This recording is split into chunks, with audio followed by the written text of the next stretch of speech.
ধর্মতলা ধর্ণামঞ্চে কি বলছেন মুখ্যমন্ত্রী? সরাসরি শিল্প বলুন, স্বর্ণ শিল্প বলুন, ক্যাথা শিল্প বলুন, প্রায় 35টা আমরা জিআই ট্যাগ পেয়েছি।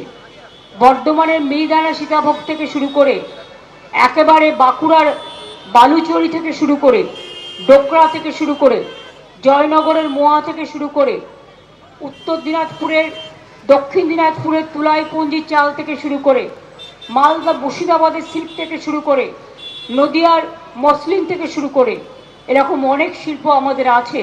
তাঁত শিল্প থেকে শুরু করে যেখানে আমরা জিআই ট্যাগ পেয়েছি এবং আমাদের সেলফ হেল্প গ্রুপের মেয়েরা খুব ভালো কাজ করছে, সৃষ্টির ছেলে মেয়েরাও খুব ভালো কাজ করছে এবং তারা নিজের পায়ে দাঁড়িয়েছে।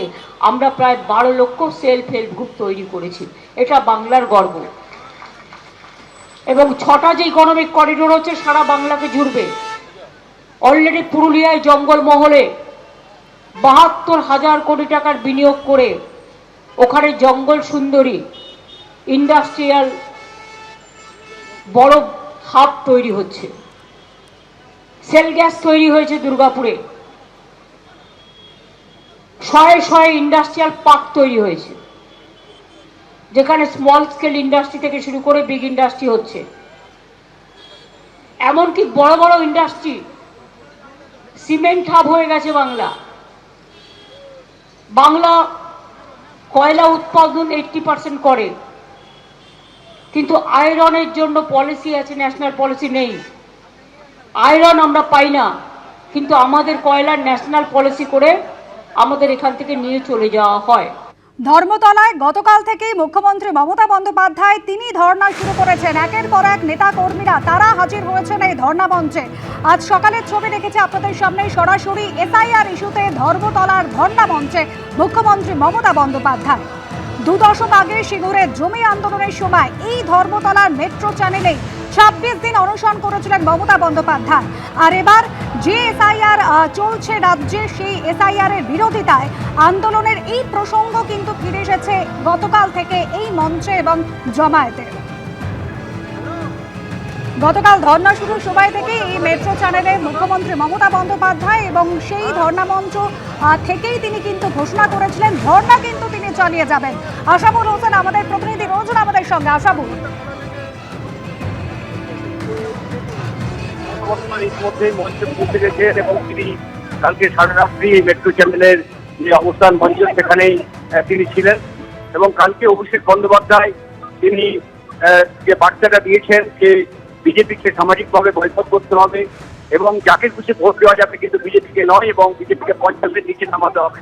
ফলে সেই বার্তাটাকে সামনে রেখেই আজকে দ্বিতীয় দিনের এই অবস্থান ধর্ণা শুরু হচ্ছে এবং আজকে বিকেল 4টের পরে মমতা বন্দ্যোপাধ্যায় তিনি এখানে বক্তব্য রাখবেন এবং এখান থেকে তার বার্তা নেবেন। তো ইতিমধ্যেই আমরা দেখছি যে বিভিন্ন জায়গা থেকে তৃণমূলের কর্মী সমর্থকরা তারা মঞ্চের সামনে এসে উপস্থিত হয়েছেন। মঞ্চেও আসছেন বিভিন্ন শিল্পীরা, সাংস্কৃতিক নানা কর্মসূচি দিয়ে আজকের এই অনুষ্ঠান শুরু হবে এবং যেটা মূল এই অবস্থান মঞ্চ বা ধর্নার মূল লক্ষ্যই হচ্ছে যে কোনো অবস্থাতেই কোনো বৈধ ভোটারকে বাদ দেওয়া যাবে না এবং বিজেপি এবং কমিশন যৌথ চক্রান্ত করে তারা বাংলার বৈধ ভোটারদের ভোটাধিকার হরণ করতে চাইছে।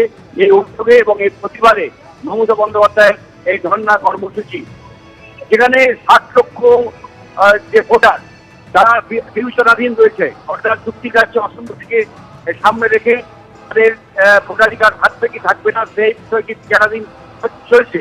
অন্যদিকে আরো 63 লক্ষ ভোটার তাদের নাম বাদ গেছে তালিকা থেকে। ফলে এই অবস্থায় মমতা বন্দ্যোপাধ্যায় তিনি এই ধর্ণা কর্মসূচি শুরু করেছেন, যার মূল লক্ষ্যই হচ্ছে যে যারা যে সমস্ত ভোটার যারা একবার চূড়ান্ত অনিশ্চয়তার মধ্যে রয়েছেন তিনি তাদের পাশে রয়েছেন।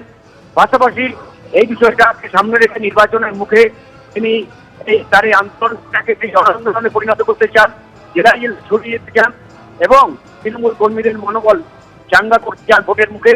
এই 3টি লক্ষ্য নিয়ে তিনি এই ধর্নার ডাক দিয়েছেন বলে মনে করছেন রাজনৈতিক পর্যবেক্ষকরা এবং এমন একটা সময়ে তিনি এই ধর্নার ডাক দিয়েছেন যখন তুমি জানো যে আগামী সোমবার নির্বাচন কমিশনের ফুল বেঞ্চ তারা কলকাতায় আসছে।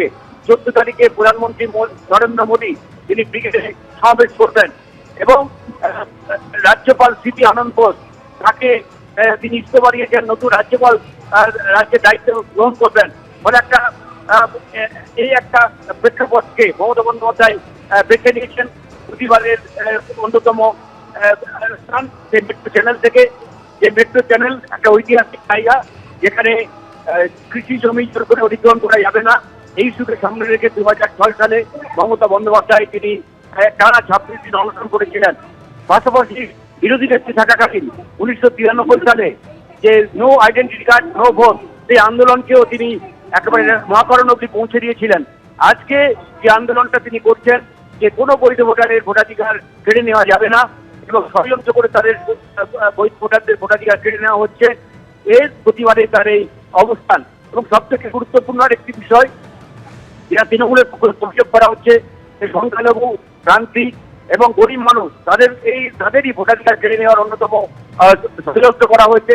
বিশেষ করে মালদা, মুর্শিদাবাদ, উত্তর দিনাজপুরের মতো 3টি জেলা একেবারে সংখ্যালঘু প্রধান জেলা, সেই জেলাতে দেখা যাচ্ছে 3টি জেলাতে 24 লক্ষ ভোটারের নাম, তাদের নাম বিবেচনাধীন রয়েছে। একেবারে আশাবুল, এবং এখান থেকে এই ধর্ণা মঞ্চ থেকে এসআইআর বিরোধিতার সুর একেবারে সপ্তমে বেঁধেছেন মমতা বন্দ্যোপাধ্যায়। ধন্যবাদ।